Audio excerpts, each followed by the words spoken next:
Let's open up our Bibles to James chapter 1, verse 22 hanggang 25. James 1, 22 to 25. But be doers of the word, and not hearers only, deceiving yourselves. For if anyone is a hearer of the word, and not a doer, he is like a man observing his natural face in the mirror. For he observes himself, goes away, and immediately forgets what kind of man he was. But he who looks into the perfect law of liberty and continues in it is not a forgetful hearer but a doer of the work. This one will be blessed in what he does. Panginoon, dalangin po namin that you will create a fertile soil in our hearts. Buksan mo ang aming mga mata, gisingin mo ang aming mga puso, sapagkat alam ko may sasabihin ka sa pangalan ni Jesus. Amen. Sabi mo sa katabi mo, huwag mo ko istorbohin, may gagawin si Lord sa akin. Ang ating pong mensahe ngayon ay pinamagatan ko pong hear and obey. Hear and obey. Sabihin mo nga sa katabi mo, hear and obey. Ramdam mo talaga pag sabi pa lang ng title kung gusto nila yung message o hindi. But hear and obey. Ang text po nating pinag-aaralan is found in James or Santiago sa Tagalog. And actually kung kilala niyo po si James, by history, si James po ang isa sa kauna-unahang pastor ng isa sa kauna-unahang simbahang naitayo. Sabi ng mga historian, si James daw po ang naging pastor ng Church of Jerusalem. Pero kung titignan nyo ang kanyang book, mula James 1 hanggang sa pagtatapos nito, makikita ninyo mga kapatid that maraming mga binitawang salita si James na hanggang ngayon ay pinaniniwalaan ng maraming Kristiyano na minsan hindi natin alam na dun pala sa James nanggaling yung text na yon. In fact, pagbukas nyo pa lang po ng James sa chapter 1, hitik na po ito ng mga katotohanan at mga prinsipyo na itinuturo ng Panginoon sa atin na malaki ang aking tiwalang narinig nyo na, pero maaaring hindi nyo alam na si James nanggaling. In fact, pag tinignan mo ang James chapter 1 verse 2, doon natin makikita yung sinabi ng ating Panginoon through James na consider it pure joy when you experience various trials, for these testings and trials produces perseverance. Umabante ka pa ng konti sa verse 5, dito rin po sinabi sa atin na kung ikaw ay may kakulangan sa karunungan, humingi ka sa ating Panginoon. Kung magtutuloy-tuloy ka ng pagbabasa sa verse 6, sinabi ni James sa atin that when you ask, kailangang maniwala ka ng walang halong pagdududa, sapagkat hindi ka dapat katulad ng taong parang alon na hinahagupit lamang hanggang mataboy ng hangin. Kung susunod-sunurin niyo pa po mga kapatid, 6 verses later, in verse 12, ang sabi ng scripture doon, blessed is the man who perseveres under trial, for when you stood the test, you will receive a crown of life. Maybe that verse is familiar with you too. Pero I'm sure narinig nyo na po ang verse 17, kung saan sinabi ni James, every good and perfect gift comes from above. At kung tutuloy-tuloy nyo pa po sa verse 19, sinabi ni James doon that we should be quick to listen and slow to speak. Mga prinsipyo na pinanghawakan, nilakaran ng marami sa atin na nakatulong po para mas lalong lumalim ang ating relasyon sa ating Panginoon. But after verse 19, 3 verses later in verse 22, nagbigay ng babala at reminder sa atin si James kung saan sinabi niya, posible pala na naririnig natin ang salita ng Diyos pero hindi natin ginagawa ang mga nakasulat dito. Sabi mo sa katabi mo, fasten your seatbelt. Mukhang papunta na si pastor sa'yo. Pinaalalahanan po tayo mga kapatid ng verse 22. Ang sinasabi sa atin ng scripture, posibleng as a Christian and a believer of Jesus Christ, maaaring madalas nating marinig ang salita ng Panginoon that is being preached to us, especially with our technology nowadays, na pwede mong pakinggan ng paulit-ulit ang kanyang salita, and yet pwedeng hindi mo na i-apply ang mga salitang iyong narinig. And I've heard this argument many times already.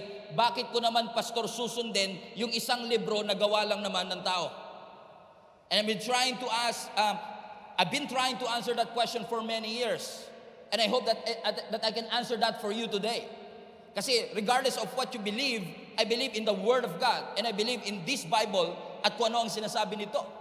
Na sabi po ng 2 Timothy chapter 3, ito pong Biblia na ito, yung scripture na ating binabasa ay hiningahan ng ating Panginoon. Ang sabi ng scripture, all scripture is inspired by God. So it is useful to teach us what is true and to make us realize what is wrong in our lives. Sa pamamagitan po pala ng Biblia, nalalaman natin hindi lang kung ano ang tama sa ating buhay, kundi maging yung mali sa ating buhay. Ipinapakita po nito yung mga bagay na pwede nating i-adjust at baguhin upang tayo ay maging karapat-dapat sa harapan ng ating Panginoon. Continue reading. It corrects us when we are wrong. It teaches us to do what is right. And the first evidence na naniniwala kong dahilan kung bakit dapat ho nating isalig ang ating buhay at pananampalataya sa Biblia is because of its unity. Alam niyo po ba na ang Biblia is actually a collection of 66 books. Just come to think of it. 66 na libro, written in 3 languages, written in 3 continents, in a span of 1,500 years. And yes, it was written by 40 human authors. But think about this. 40 human authors ang nagsulat ng 66 books gamit ang 3 languages na nasa iba't ibang kontinente na walang social media nung time na yon, written in the span of 1,500 years. So bago makompleto ito, 1,500 years ang binilang for it to be complete. And it was written by 40 human authors. Human authors na iba-iba ang profesyon. Merong hari, katulad ni David. Merong fisherman, katulad ni Peter. May doktor, katulad ni Luke. May priest, katulad ni Ezra. May government official, katulad ni Daniel. May farmer pa, na katulad ni Elisha. May diversity sa kanilang mga profesyon, and yet with all its diversity comes with a unity. Nobody contradicts each other. Just think about it. 66 books, 3 languages, 3 continents, 1,500 years, 40 different human authors, and no contradiction at all. There's unity in the scripture. Am I preaching to somebody? Amen? Bakit? Yung kanyang unity is due to the fact that it only has one divine author, God Himself. Ang Diyos mismo ang nag-inspire sa mga taong itong isulat ito. So I know that many people are reading this not just because they want to have a relationship with God. At even those people who don't believe in Jesus Christ find this book a good book. But let me tell you this, the Bible is not just a good book. The Bible is transformational. If you will allow the principles of it na may apply ninyo sa inyong mga buhay. So ang Biblia ay hindi lang collection ng mga quotes. Ang Biblia hindi libro ng rules and regulation. It's not just true. It is the truth. Hindi lang siya basta totoo. Ang salita ng Diyos ay katotohanan. So the evidence is in its unity. The evidence also is in its prophecy. Now think about this. Maraming mga libro na may mga prophecies din. Katulad ni Nostradamus, for example. Pero may kakaiba at unique sa Biblia sapagkat ang mga prophecy na binibitawan ng Scripture is extremely detailed. At minsan natatawa ako dun sa mga taong pinapabulaanan yung Biblia na hindi naman sila nagbabasa ng Biblia. Because if you read the Scripture, you will see na yung prophecy na binibitawan sa Scripture is extremely detailed na nagdi-define at nagpapaliwanag ng future na nangyayari ngayon at maging hindi pa nangyayari. For example, there is a prophecy about the coming Messiah, Jesus Christ, that will die for the sins of the world. And it was written thousands of years ago. And the prophecy was so detailed. Even yung lineage, detalyado. Yung pagkakapanganak at paano ipapanganak, detalyado. Yung pagkamatay at paano mamamatay, detalyado. At yung pagkabuhay o muling pagkabuhay is very detailed. Which convinced me, mga kapatid, that the Scripture is not just written by human authors, it is divine. Because the prophecies itself, which is very detailed, fino-fulfill ng Scripture. But apart from all of these things, what made me convinced that the Bible is the Word of God is its authority. Everybody say authority. Ito lang po yung klase ng libro na pag pinag-aralan mo, pinag-aaralan ka. Na kapag binasa mo, binabasa ka. Unlike any other book, which was written also katulad nito, ito lang yata yung alam kong klase ng libro na kayang maghatid ng supernatural transformation sa buhay ng isang tao. Na yung mga addict na kukure, yung mga homosexual na papalaya, yung mga kriminal na re-reform, at ang mga makasalanan na re-rebuke. Now think about it. Pag nagbasa ka ng history book, may inform ka. Pag nagbasa ka ng pocketbook, meron pa ba nun? Wala na? May entertain ka. Pag nagbasa ka ng science book, medyo tatalino ka ng konti. Pero pansin nyo ba, kahit yung science book, walang dinidiman sa'yong maniwala ka sa kanya. Kahit magbasa ka ng cookbook ba tawag yun? Yung libro ng pagluluto. Kahit hindi ka marunong magluto, basahin mo yung cookbook, hindi ka uobligahin. So ibig sabihin, pwede mong matapos yung cooking book o cookbook na hindi ka magluluto after. So kahit tapusin mo siya, walang obligasyon na gawin mo yung sinasabi niya. Walang obligasyon na magluto ka ng kare-kare, walang obligasyon na magluto ka ng chicken curry. Kahit nabasa mo doon sa cookbook kung paano siya lutuin.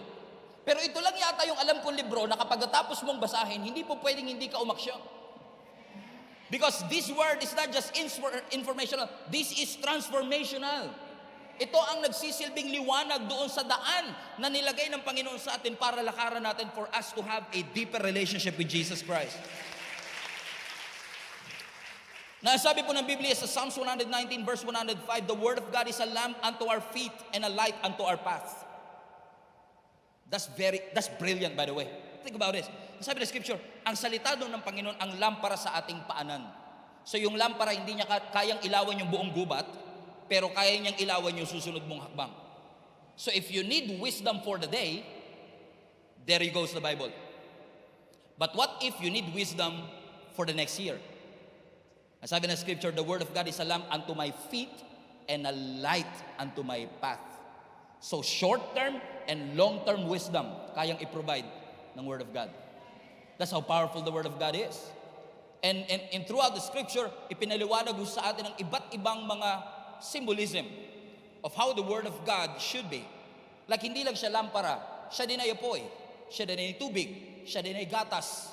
Pero alam niyo, sa lahat ng ito, ang pinaka-favorite ko, when you read the Bible, para kang binubuksan at inooperahan na ine-expose ng Biblia kung anong mali sa atin at dapat baguhin sa ating buhay. Because you know what?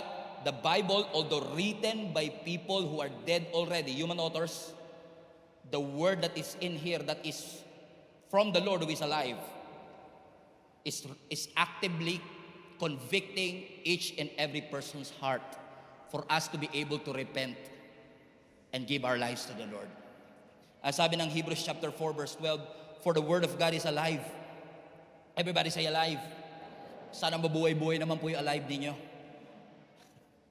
Alive. Parang patay agad ah. The word of God is alive and active or powerful. Pansinin nyo, ang word of God, alive and active. Hindi siya dead, hindi siya passive. It's alive, it is active. In fact, sabi ng Scripture, it's like a sword that is sharper than the two-edged sword, the sharpest two-edged sword, cutting between the soul and the spirit, and between the joints and the marrow. At lahat ng mga medical students, alam nyo kung ano yung difference between the joints and the marrow. Parang imposible, and yet the Word of God can penetrate through it. It exposes our innermost thoughts and desires. Bakit? Ang Word of God powerful. Kaya niyang i-differentiate yung gusto ng Diyos sa gusto mo lang. Kaya niyang i-differentiate yung principle sa preference. Kayang i-differentiate ng Scripture yung galing sa tao at galing sa Diyos. Because it has the power, amen, to cut through the division of our soul and spirit. It has the power to cut through the division of our bones and marrows. At ini-expose ng Biblia yung innermost thoughts. So hindi lahat ng action na nakikita mo totoo.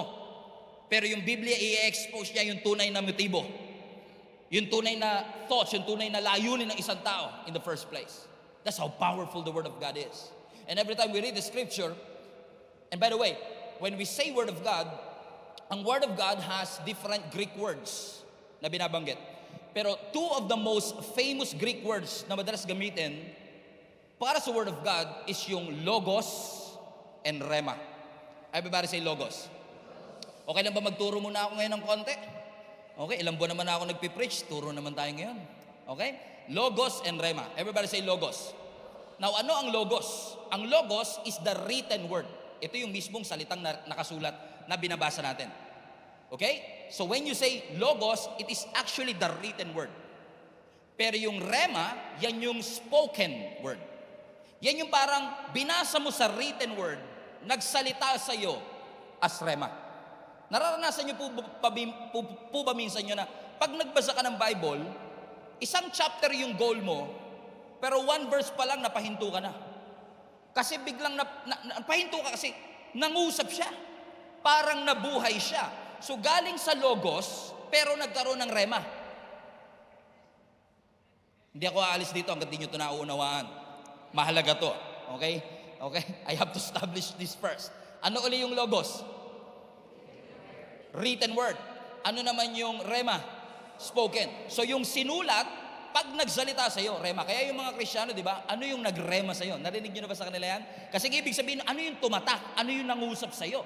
So ibig sabihin, kahit na pare-parehong chapter ang binasa natin, posibleng magkakapareho tayo ng chapter na binabasa, pero magkakaiba yung rema. Pare-parehong logos, pero magkakaiba ng rema. By the way, si Jesus ang living word. So we have the written word, Jesus as living word. Amen? At yung revelation ng Panginoon sa iyo, that will be your rema, that is your spoken word. So ibig sabihin, hindi pwedeng i-contradict ng rema ang logos. Let me repeat. Hindi pwedeng i-contradict ng spoken word ang written word. Because I've seen this happen many times. Na sinabi daw ng Panginoon sa kanila, pero parang hindi naman ganun yung sinasabi ng Bible. So nagkokontra ngayon yung rema, yung sinabi sa iyo daw, at yung sinulat naman talaga ng Panginoon. Are you still with me? Okay, sabi ko kasi hindi ako aalis hanggang di nyo ito nagigets eh. At kapag may nakuha silang rema, ang tawag natin doon revelation. And revelation by definition, rhyming yan ha, revelation by definition actually means nag-communicate si Lord sa iyo. Nangusap ang Diyos. So may revelation. Or mas technical sa Bible school, ito na po, illumination. Okay? Kasi kinokorek ako minsan dyan eh. Hindi dapat revelation, dapat illumination. O ito na po, illumination po. Tama po kayo. Okay? So nagkaroon ng illumination, parang nagliwanag yung salita ng Panginoon sa iyo. Nagkasi sinasabi ko mga kapatid. So pero hindi po pwede na yung nagliwanag sa iyo, kokontrahin niya yung nakasulat. Pastor, nangusap sa akin ng Diyos. Magnakaw daw ako para makapagsimula ng prison ministry. Ay, hindi gagawin ni Lord John.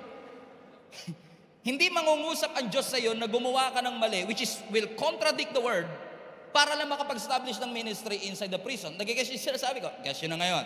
So it can never happen. Hindi po pwedeng kokontrahin ng rema word. Kaya mag-ingat din tayo. Sinabi ng Panginoon sa akin. Lalo pag madalas natin bitawan yung thus says the Lord. Kinikilabutan ako dyan pagka binabanggit ko yung thus says the Lord. Kasi once na sinabi mo thus says the Lord, talagang galing sa Diyos yun eh. Amen? Pero what God says, which is the rema spoken word, cannot contradict what is written in it. Amen? Kasi dun sa logos, makikita ho natin yung katotohanan ng kanyang mga salita. Ipinapakita ng Panginoon sa atin kung saan tayo susunod na pupunta. Gusto niyo ba ng ganun? Meron tayong spiritual GPS, God's positioning system, kung saan ituturo ng Panginoon sa atin kung ano ang susunod nating landas. That there will be a voice behind you that will say, this is the way, walk in it. Amen? Sino sa inyo gusto niyo ng ganun? Yung malalaman niyo kung ano yung susunod niyong hakbang, para hindi kayo nagsasayang ng panahon, kaka-damage control sa mga maling desisyon natin ng nakaraan. Amen, mga kapatid? Amen. May exercise tayo ngayon. Okay lang? Okay. Gagamitin natin ang kamay natin. Ituturo nyo sa akin kung saan nyo sasabihin kong lugar. Right? Turo nyo lang kung saan. Okay? Sabay-sabay tayo on the count of 3. Saan ang Makati? Turo. Saan ang Makati? Turo nyo. Taas nyo kamay nyo. Saan ang Makati? White shot. Pakita mo yung white shot na. Saan yung Makati? Tignan mo yan, oh. Saan ba talaga? Sabi nyo doon. Sabi na isa doon. Sabi na isa dito. Saan ba talaga? Ulitin natin ulit. Sabay-sabay tayo, ha? Saan po ang Makati? Go!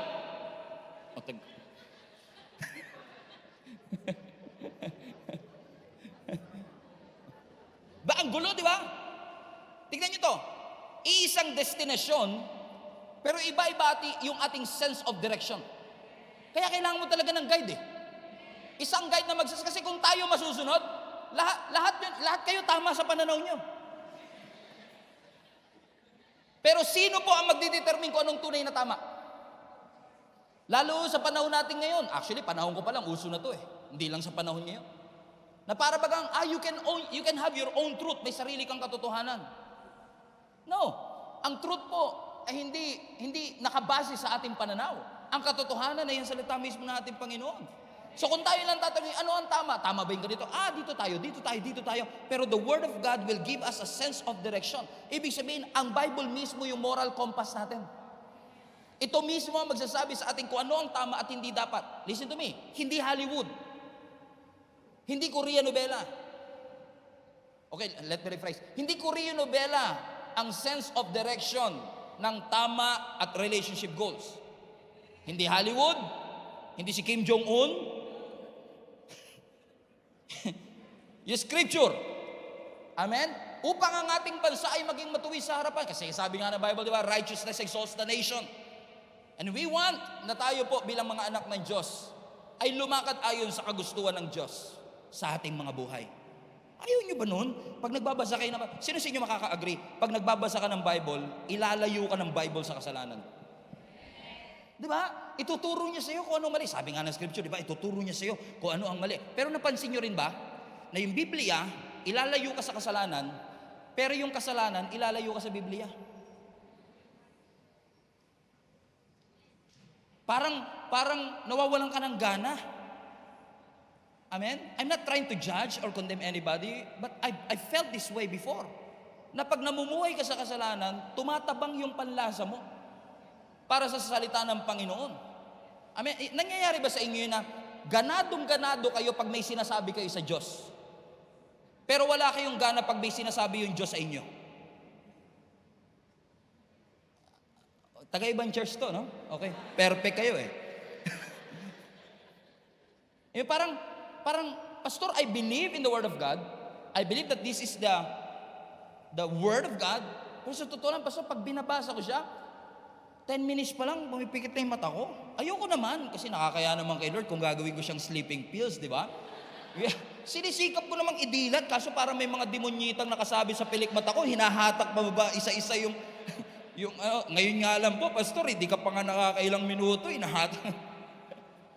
Nagta-title ka pa lang, nakatulog na ako nakapanaginip ako, nandiyan ka pa rin Parang wala kang hilig sa salita ng Panginoon. Pero pag may sinasabi ka, may pinagpe-pray ka, grabe request mo, talagang attentive ka. Pero bakit kaya parang pagdating sa salita ng Panginoon, wala tayong gana?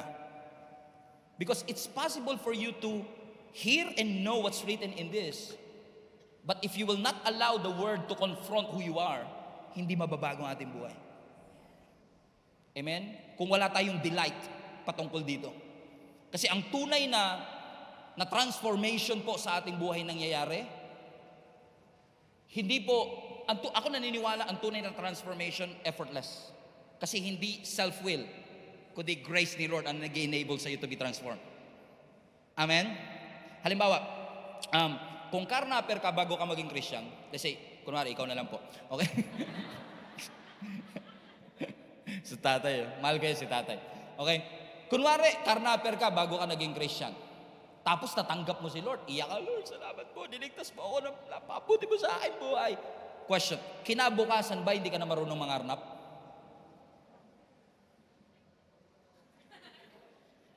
Sabi na isa, di ba marunong ka pa? Di ba? Hindi nawawala yung skills. Kung talagang magaling ka magbukas ng lock, hindi porket naging Christian ka, hindi ko na alam to. Walang ganun. Okay? Pag binuksan mo siya, alam mo pa rin siya, so hindi nawawala yung skill. Okay? Dati alcoholic ka. Okay? Tinanggap mo si Lord, binago ka niya. Kaya mo pa rin uminom if you want to. Hindi ba siya, paano to inumin? Walang ganun. Makakita, bote, saan ba yung sa bukasan ito? Pag ang transformation, hindi ka nagkakaroon ng amnesia. Kaya mo pa rin gawin. Pero wala na yung gana mo doon. Wala na yung appetite. Amen? So, yun ang hindi mai-explain ng history book, science book, geography book, o geometry book. Pero kayang-kaya nating palakpakan kasi nakita nating nangyari sa ating buwan. So if you will just allow, ganun pala yun, if you will just allow the Word to confront you, magpapakumbaba ka, Lord, sorry, ito pala ako sa iyong harapan. That God will put you to the end of yourself para ma-realize mo that without God you are nothing. If you will not allow God to do that to you, Sabi ng scripture, para mo lang pinapakinggan, pero hindi mo ina-apply ang kanyang salita. Para kang lalaki na tumitingin sa salamin, na pagkatapos mong makita ang iyong sarili, aalis ka't nakalimutan mo na kagad kung ano ang iyong naging itsura. Balikan natin yung verse 23.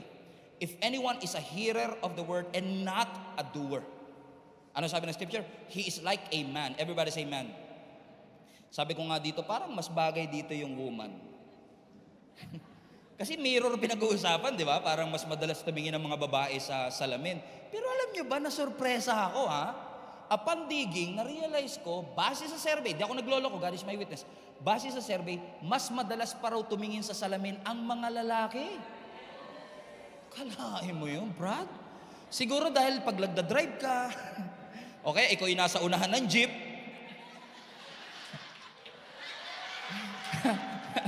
pasinin nyo yung mga nasa unahan ng jeep, vain na vain ka sa sarili mo, di ba? Tama lighting, para ka nag-MTV, kita mo yung sarili mo, tapos parang yung hangin sa'yo, di ka pinapawisan, wala kang buhok na nakakain, ganyan. Ang ganda ng reflection, di ba? Sabi ko, grabe, mas matindi pala tumingin. Pero sabi ng scripture, no? Ang mga taong naikinig ng salita pero hindi niya ginagawa, para siyang lalaki na inuobserbahan niya yung kanyang sarili sa salamin. Now, lahat tayo familiar sa salamin or mirror, right? At alam natin na kapag tumingin ka sa salamin, it changes your perspective. Let's say, gwapong-gwapo ka sa sarili mo, you feel good about yourself, ang ganda ng forma mo, you feel good, pakiramdam mo, hindi ka oily, pakiramdam mo, ang gwapo mo, like, tama, moisturize ng konti ang mukha mo. I mean, wow, I feel good.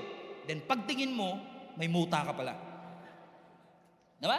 It has the power, the mirror has the power to change your perspective. So you learn about yourself by looking at yourself. May natututunan ka sa sarili mo every time you look at the mirror. Pero back in the day, ang mirror hindi katulad ng salamin natin. Yung salamin natin ngayon, kitang-kita mo, malinis na malinis.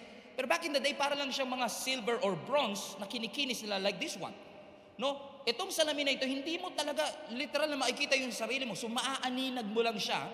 So you have to make an effort. This is an ancient mirror. No? Meron silang mirror back in the day, pero hindi kasi linaw ng mirror natin today. Right? So, the point is this. Yung mirror noong unang panahon, which I believe the context of James 1, kasi hindi naman nakita ni James yung mirror natin today. It's actually dim. It is distorted. Kailangan, para makita mo ang sarili mo, kailangan malinaw na malinaw yung lighting condition. Maganda ang lighting condition. So, it takes time. It takes effort to see yourself in the mirror. I brought that up because I want to point out something. Na in order for us to really maximize the transformation that this book offers, hindi pwedeng tignan mo lang. You have to make an effort to look at yourself. You really have to examine it. Na hindi mo lang siya basta nabasa. Hindi mo lang siya basta tinignan, tinitigan mo siya. Na hindi mo lang siya basta napansin sa peripheral view. Na sinasabi ng scripture sa atin, tignan natin ang ating mga sarili. Not on a narcissistic vanity view na parang GGSS ka o gandang-ganda ka sa sarili mo, but for you to realize, yung internal perception ko ba of who I am ay nagmamatch sa aking external reality. Kasi baka mamaya iniisip ko ganito ako pero ang reality hindi naman talaga ako ganon. Because ang mirror, honest. So kapag hindi mo nagustuhan yung nakita mo sa salamin, hindi kasalanan ng salamin yun. Right? Ulitin ko lang. Tara nga natin dito. Ang salamin, honest yan. So kapag tumingin ka sa salamin, hindi mo nagustuhan yung nakita mo sa salamin, pwede ba bang basagin yung salamin at sisihin yung salamin? Sinungaling ka. Hindi. Kasi ang salamin, honest siya. It is exposing your beauty. It is exposing your ugly. Ipinapakita, inire-reveal ng mirror, uy, ito ang mga magagandang traits sa'yo. Pero ini-expose din ng salamin, ano yung mga kailangan ng adjustment sa iyong muka. Comprende? Question, sino sa inyo tumingin sa salamin kanina? How many times? How many minutes? Siguro iba sa inyo, nung maaga pa, maka 59 shots nga muna. Right? Pasin nyo, pagligo mo pa lang, o bago ka pa maligo, sa salamin ka, right? Pagpasok mo sa CR, may salamin? Right. Titignan mo sa salamin mo bago ka maligo. Habang naliligo ka, iba may salamin pa. Pagkatapos maligo, magsasalamin ka uli. Bago magbihis, magsasalamin ka. Pagkabihis, magsasalamin ka. Paglabas mo, last check. Pagka sumakay ng jeep, salamin. Pagbaba, may nadaan ng kotse, salamin. Right? I mean, paulit-ulit. So, by this time, without looking at yourself, kabisado mo na dapat ang itsura ng iyong mukha, right? Because you've been looking at your face quite a few times already this day. Right? So, kabisado mo na mukha mo. Question. Ilang beses mo tinignan ng yung sarili sa salamin? 7 times? 8 times? Question. Gaano kahaba yung ilong mo? Ilang centimeters? Gaano kalapad ang noo mo? Sorry, Pastor. Grabe yung mga topic mo, ah. Ilong talaga tsaka noo. Hinay-hinay ka naman. Amen? So, pansinin nyo, no? Ilang beses natin siyang tinignan, pero hindi natin siya sinukat. Hindi natin in-examine. And the Greek word for seek o yung tignan is actually hindi lang silipin, kundi i-measure, sukatin. Tignan natin at i-examine natin ano yung mga bagay sa aking buhay na hindi tugma dun sa prinsipyo na itinuturo sa atin ng ating Panginoon. Yung practice ko ba nagmamatch sa principle ng Word of God? Kasi posibleng may Bible ako pero hindi ako namumuhay sa prinsipyo ng Biblia. Posibleng ang pastor tayo pero hindi natin binubuhay ang prinsipyo ng kanyang salita. Kaya ang sinasabi ni James sa atin, posibleng tinignan mo ang iyong sarili, but after some time, makalimutan mo na that you have something to fix. So binasa mo siya, pinag-aralan mo siya, alam mo siya, pero you've never decided to act on it. Alam mo siya, yung history niya, yung context niya, yung literature niya, but you're missing the whole point. Because hindi porket nagbabasa ng Bible, ay natatransform ang kanilang buhay. Kasi may mga nagbabasa po ng Biblia, even as I speak, para lang po malaman nila kung paano nila papabulaanan yung ating pananampalataya. So they are just reading it for history, for science, and if you do that, you are missing the whole point of reading the scripture. Because the Word of God, the Bible, is not a book of preference. It is a book of principles na nilaid out ng Panginoon sa atin that for us to live by, para sundin po natin. Hindi po mag-a-adjust ang kalooban ng Panginoon sa ating kalooban, dapat po tayo ang nag-a-adjust doon sa kalooban ng ating Panginoon. Alamin natin para, ganun pala yun. Pag nagbabasa ako ng Bible, inaalam ko anong God's best. Hindi lang yung request. Hindi lang yung gusto natin mangyari. Tahimik, no? Amen? Because it's like a mirror. Alam niyo mga kapatid, God has a great blueprint for our lives. Maganda po ang plano ng Diyos sa ating buhay. He wants you prosperous, He wants you healed, He wants you reconciled, redeemed, justified. Ang ganda ng plano ng Panginoon. And God is in charge of your destiny. But you are in charge of your decision. And I'm here to tell you mga kapatid, at paalalahanan po ang bawat isa sa atin, you have to make a decision to really live by the principles of the Word of God. Sa mga hindi pa nakakaranas ng pagbagsak, huwag nyo nang asamin. Sa mga bumagsak na, matuto po tayo. Sundan natin ang sinasabi ng salita ng ating Panginoon. Kasi kapag ang ating desisyon ay hindi align sa kalooban ng Panginoon, hindi po natin mararanasan yung blessed life na ipinangako ng Diyos. Sabi nga ng James 1:25, balik mo anak, if you will continue in it. Ano sabi ng scripture? It is not a forgetful hearer but doer of the word. This one will be blessed in what he does. So when you look at it, when you gaze on it, tinitigan mo, in-examine mo, at hindi mo kinakalimutan yung narinig mo, ginawa mo yung sinasabi ng scripture, yung tao na yan blessed. So there's blessing in actual obedience. And Gia Community, Jesus is Alive, will be celebrating our 50th anniversary next year, 2025. 50 years of God's faithfulness. At isa sa pinaka-importanteng principle na tinuturo ng Jesus is Alive sa atin, hear and obey. Hindi pwedeng naririnig mo lang pero hindi mo sinusunod. Pero hindi rin pwedeng sunod ng sunod na hindi ka nakikinig. It is a twin action. Magkakambal yan na talagang sinusundan natin. So, pinagpe-pray natin sa Panginoon na yung decision ko maging align sa kalooban. So, pag sinabi ng Lord na no, hindi yan no dahil gusto kang pahirapan ng Lord. Most of the time, yung no ni Lord, God's mercy yan. Awa ni Lord yan. So when God says let it go, some things must go, you must let it go. That some relationships must go. Some attitudes must go. Some behaviors must go. Some mindsets must go. Bakit? Ayaw ng Diyos na ikaw ay nakahang pa rin sa relationship na mali at walang patutunguhan. Ayaw ng ating Panginoon na nag-i-stay tayo sa isang lugar that is sucking at the joy of our hearts. It doesn't want us to waste our time sa mga bagay that doesn't matter naman talaga sa ating buhay. And when you read the scriptures, you will know but hindi inalaw ng Panginoon, and you will know why. Because His Word answers the question, why? At alam ko marami sa atin na nagtatanong sa Panginoon, Lord, bakit ito nangyari? And one thing that I've realized, ang sovereignty ng Panginoon mas na-appreciate mo sa dulo na.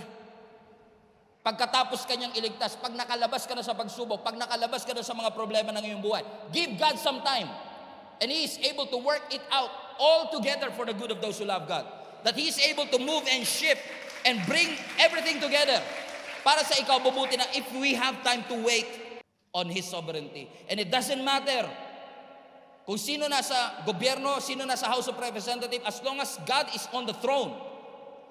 Hindi siya elected sa throne niya, hindi siya re-elected sa throne niya. So ibig sabihin yung throne ng Lord hindi mawawala. It is from everlasting to everlasting. Ibig sabihin ng Diyos ay may control. But you have to adhere and abide to the Word of God. Grabe si Lord. Para tong tool natin, gamit-gamit natin to. Naalala ko noong 90s, lahat talaga ng Christian, pag pumunta sa church, may dala talagang Bible. And I don't want to be legalistic naman na, required na next time, pag wala kayong Bible, di kayo makakapasok. Ha? I don't want to be legalistic about it. Pero nasa application man o papel talaga, ang importante na a-apply yung nasa application natin ng phone. Amen? Kasi kung ang karpentero may martilyo at ang doktor may stethoscope, ang Christian, tahimik ka. Sabi mo sa katabi mo, parang ikaw topic natin today. So the message of the Lord is so simple today. Kung ikaw ay wise, you will do what the Bible says. Not what you want, not what you prefer to do, not what you think what is right, but what the Bible is saying that is right.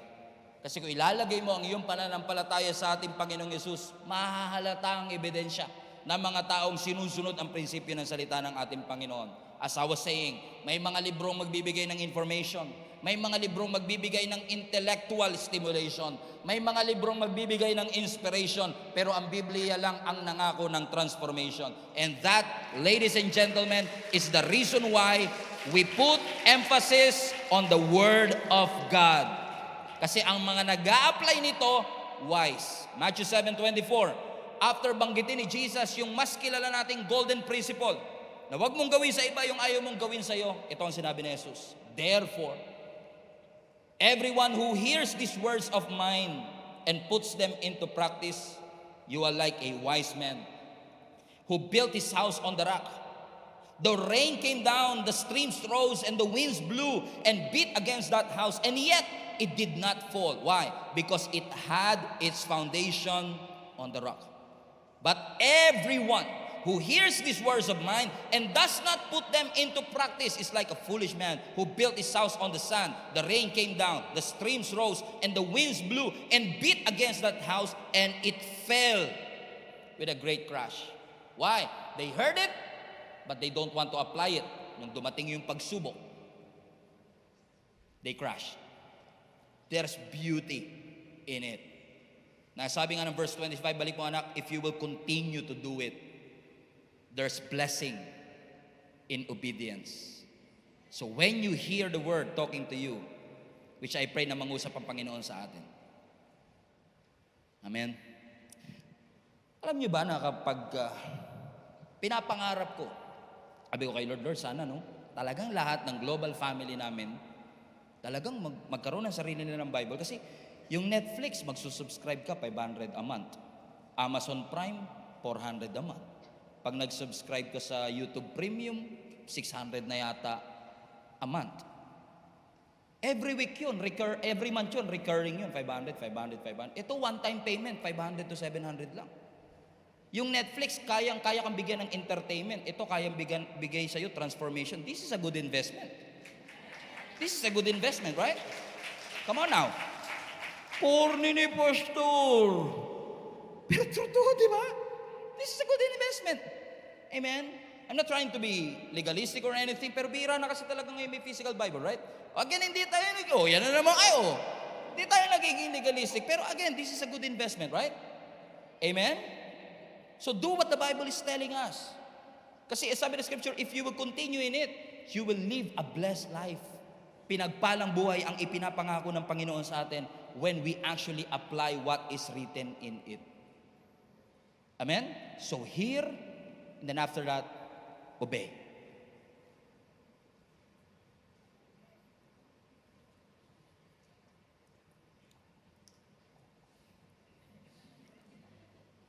Hindi ako naghang.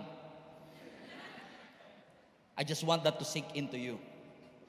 Kailangan nating mag-sink in kasi wala akong magiging epekto sa iyo kung narinig mo lang pero hindi mo i-apply. Ang gamot, kahit gaano ka-effective, lagay mo sa drawer, sa cabinet, di ka gagaling.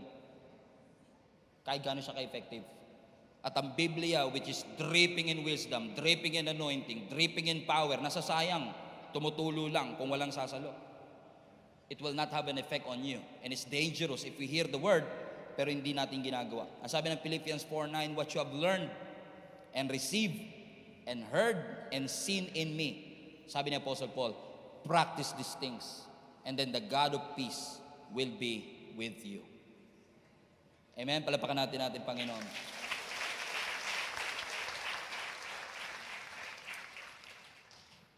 In fact, the reason why you accepted Jesus Christ as your Lord and Savior is because we are reminded of what the Word of God is saying. Jesus died for us. Sabi ng John 3:16, because God so loved the world, He gave His one and only Son, so that you and I, who will believe in Him, hindi tayo mapapahamak, kundi tayong lahat ay magkaroon ng buhay na walang hanggan.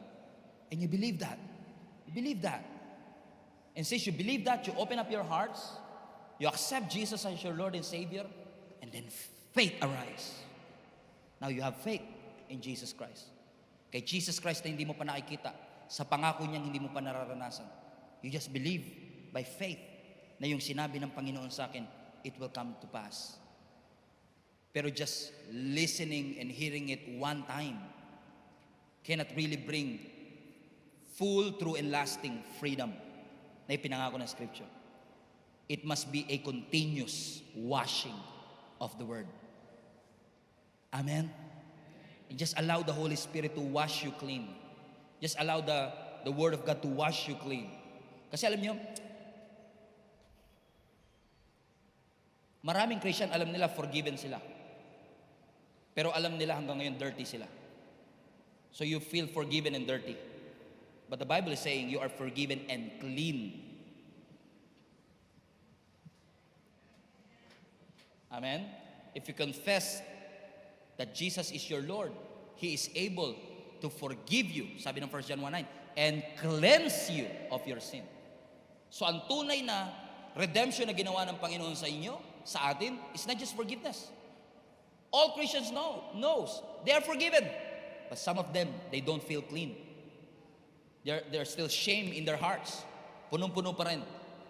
That's why we have to keep on preaching the Word of God, para yung Word of God ang maglinis ng lahat ng ating karumihan. So that you and I will feel not just forgiven, but clean. Kasi ang salita ng Panginoon nangangako, may kalayaan sa kasalanan. Ang salita ng Diyos nangangako, may kalayaan at katagumpayan sa lahat ng uri ng temptation. Ang salita ng Panginoon ay nagpapahayag na pwede niyang palakasin ang iyong mga pananampalataya. Amen? Hindi mo mako-confess yung isang bagay na hindi mo alam. So hanggat hindi mo siya kino-confess, hindi siya sa'yo. Amen? That's why the Word of God has the ability to strengthen your faith. Pero hanggat hindi mo siya alam, hindi mo siya kino-confess, it can be yours. That's why, sa church natin, actually ini-instruct ko kahit mga preachers natin, make it a habit na sabihin mo sa katabi mo, God is good. Sabihin mo sa katabi mo, pinatawad ka na ng Diyos.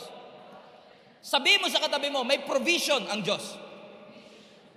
Minsan ayaw na sabihin, tinatamad na ako, pastor, ayoko na sabihin. Pero actually, pinapasabi namin yun sa inyo because I want you to confess it with your mouth. Kasi the moment na sinabi mo, yes, God will provide, kinonfess ng iyong, ng iyong bibig. It's not just your mouth that is talking, it's your faith now that is talking. Nagsasalita na ngayon yung pananampalataya na nai-strengthen dun sa salita na iyong ikinonfess. That's why it's very important yung confession. Kino-confess natin ang salita ng ating Panginoon. When you are afraid, confess. Don't worry. God is in control. When you are afraid, confess. God is my refuge and my strength, the very present help in times of trouble. When you are worried, the Lord is my shepherd. I shall not want. Mahirap i-confess yung memory verse na hindi mo memorized. Mahirap i-confess yung word na hindi mo alam. That's why I encourage you, do your own reading. Alam nyo ba minsan, I will intentionally throw something through the preaching, mga Bible characters, Bible verses na parang vague lang, sinasadya ko yun minsan batuin, para ma-encourage yung ano yung sinabi ni pastor na yun na Abishai? Magre-research nga ako. Para matuto tayo mag-research on our own. Na hindi lahat spoon feeding galing sa pastor. Ewan ko, napapansin nyo yan, minsan magbabato ka na, hindi ko i-explain talaga. At all. Because I want you to do a personal study. Because I want you to feel what I feel. Kapag nagbabasa ng scripture, wow, thank you Lord, wow, thank you Lord sa revelation. Amen? And maganda makareceive ka ng revelation while listening to the word of God. Wow, thank you Jesus. Pero I guarantee you, there's so much joy kapag ikaw mismo ang nakadiscover na ito. Parang nuggets of truth na dinidiscover natin. Hindi siya kinopya sa kahit saan pa man. Yung Diyos mismo ang nangusap sa iyo. Yung Diyos mismo ang nag-impart sa iyo nito. And once you read that, once the Lord spoke to you, and you believe it in your heart, you confess it with your mouth, I guarantee you mga kapatid, transformation is going to happen through your life if you believe it, church. How many among you believe in the power of the Word of God? Amen, amen. I want to encourage you. In fact, I want to encourage our entire link up group. Talaga magtulungan tayo sa mga link up group natin to monitor each other, that we continuously reading the Word of God day in and day out. Because pagdating ng mga pagsubok, mahirap doon muna pag-aaralan. Saan mang version? It's very important for you to be equipped, armed and ready. Para sa pagdating ng pagsubok, you just spoke it out and confess it. The Lord is my shepherd. I shall not want. He makes me lie down in green pastures. He leads me beside still waters. He restores my soul. It's easy, right? Though I walk through the valley of the shadow of death, I should not be afraid, for you are with me. Your rod and your staff, they comfort me. Ang dali. My cup overflows. Surely goodness and mercy will follow me all the days of my life, and I shall dwell in the house of the Lord forever. You have to know it. You have to memorize it for you to confess it. And when you confess it, it's yours. By the grace of God. Amen?